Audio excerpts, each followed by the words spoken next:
Jama'a da yawa suna buƙatar su soma content creation ko kuma content monetization duka da ɗaya ne.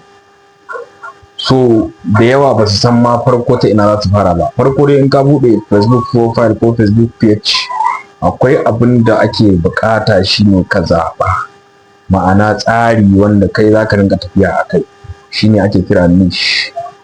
Wannan niche ɗin to shine a yau zan yi magana a cikin wannan bidiyon, don kuma koyar da yadda za ka je kai ma ka zaɓi naka, because wannan niche ɗin shine akwai ɓangare daban-daban. In ɓangaren likita ne kai, in ɓangaren in ɓangaren journalist ne, in ɓangaren comedy ne, dukka ku zo mu je a cikin wannan bidiyon insha Allahu.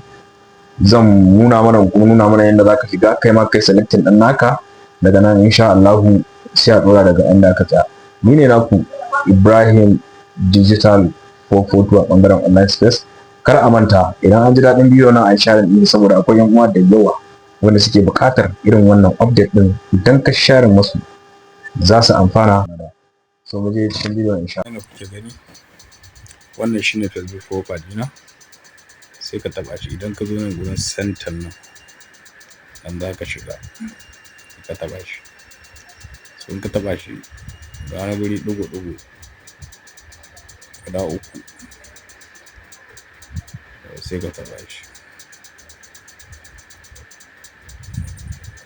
Yawwa, so in ka taɓa shi ga inda aka rubuta edit can sama, edit wannan pencil ɗin ne, ka taɓa shi.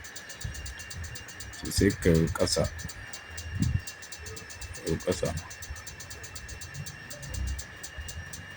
ga inda aka rubuta edit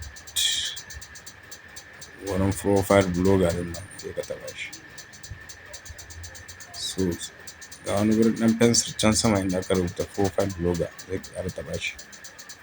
So wannan su ne niche. Ga niche ɗin da muke da su: doctor, artist, blogger, comedian, digital creator, entrepreneur, fashion design, wani ne gashi nan dai kaca-kaca. So a nan gurin sai ka zaɓi guda ɗaya wanda ka ga ya dace da abin da kake yi, shikenan ka zaɓi niche. Wannan shine abin da ake kira niche, zaɓin ka kenan, abin da za ka rinka yi.